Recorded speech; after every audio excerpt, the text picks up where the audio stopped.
Mbouji, je n'ai pas de problème majeur. Mon problème majeur, c'est Kalamba Mbouji. Je n'ai pas de problème majeur. Mon problème majeur, c'est Kalamba Mbouji.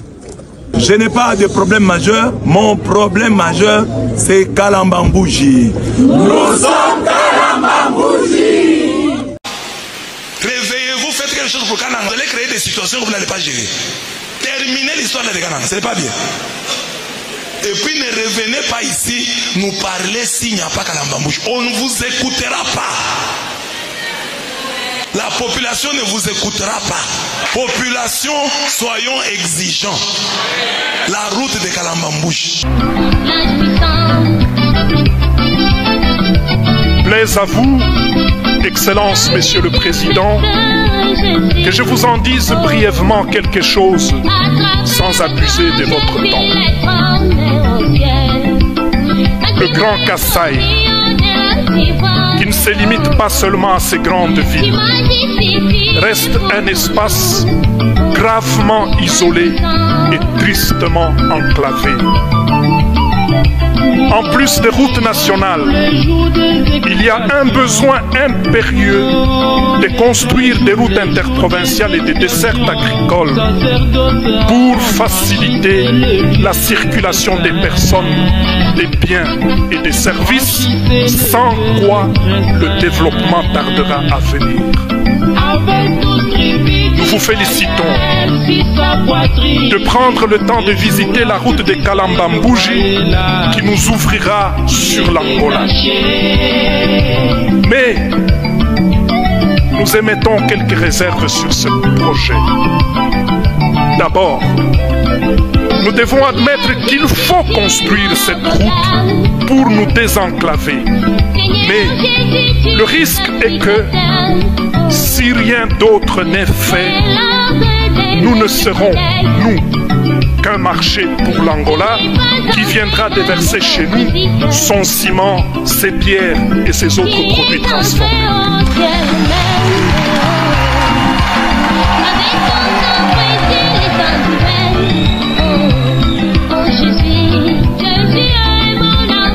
Que pourrons-nous amener en Angola si ici chez nous, nous ne transformons rien, nous ne conservons rien non plus, faute d'énergie électrique?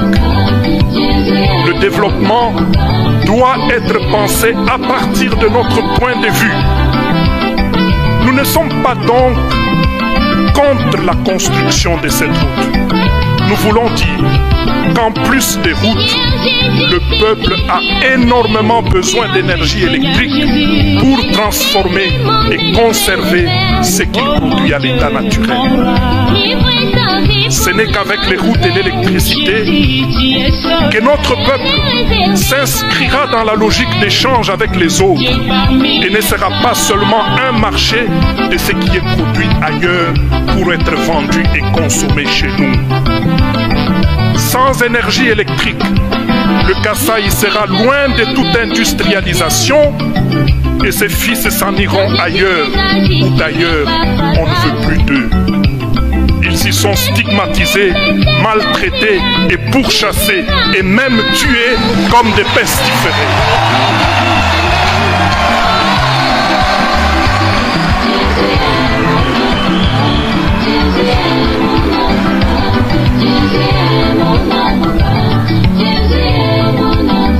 Chute Mbombo, chute Katende. Le peuple veut avoir de l'électricité et n'arrive pas à s'expliquer ce qui se passe.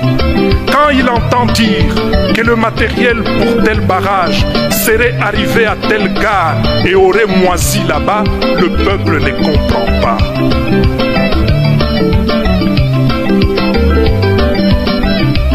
Mukalenga Fachi Wababa.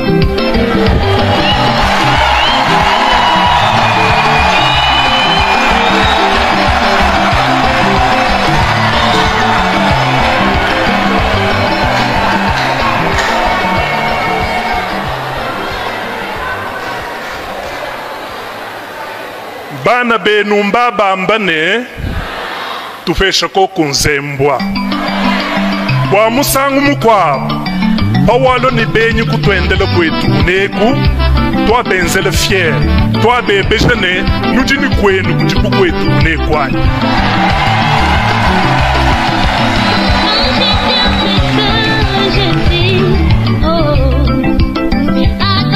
De fait, si aujourd'hui, tout l'espace du Grand Kasaï n'a ni cimenterie, alors que d'autres espaces en ont deux, si l'espace Grand Kasaï aujourd'hui n'a aucune industrie, même pas une brasserie,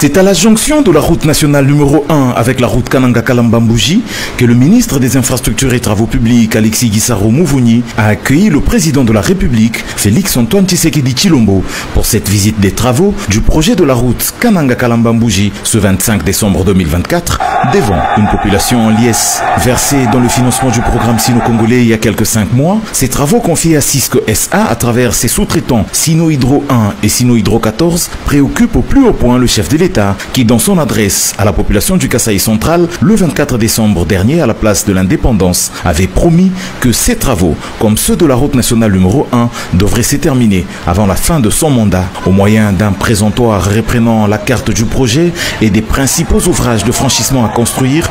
Nico Nzaou Nzaou, directeur général de l'Agence congolaise des grands travaux, a donné au chef de l'État les explications utiles, notamment sur les pesanteurs qui pèsent sur ce projet. Ce sont par exemple les difficultés d'acheminement des engins et autres matériels au vu de l'enclavement de l'espace Kasaï. Ceci étant plus exacerbé par des conditions climatiques difficiles avec notamment une fréquence élevée des pluies qui dérange le rechargement de la couche de fondation qui est faite en latérite. Il a cependant rassuré le chef de l'État que tout sera mis en œuvre pour la réussite de ce projet qui est vital pour la région.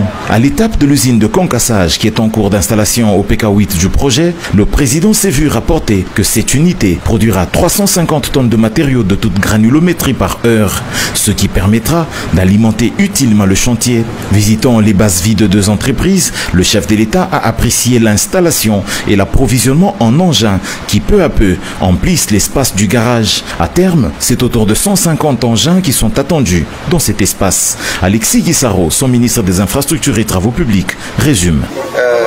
Les préalables nécessaires pour la construction de la route, c'est-à-dire qu'il y ait d'abord tous ces grands équipements ou matériels que sont les centrales d'enrobé, les centrales, les ateliers de concassage sont déjà présents.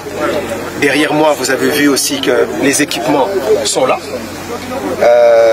Il y a à peu près 60 unités, camions et toutes sortes d'engins pour la construction de la route, mais aussi la base vie, parce qu'il faut bien comprendre que les travailleurs qui seront ici vont passer à peu près 2 ans et demi ici, à cet endroit, pour pouvoir construire la route.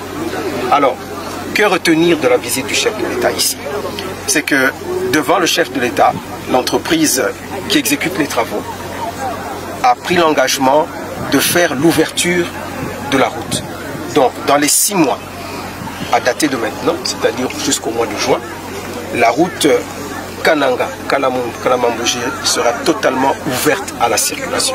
Les 230 km de ce projet que réalisera l'Agence congolaise des grands travaux avec son partenaire Cisco vont compléter les 22 en cours de construction par Arab Contractor pour que Kananga soit finalement connecté à Kalambambouji. Cette visite du chef de l'État est un élément qui va motiver les entreprises à redoubler d'ardeur et qui va également donner de l'assurance aux populations de la région qui attendent impatiemment la réalisation de cette route.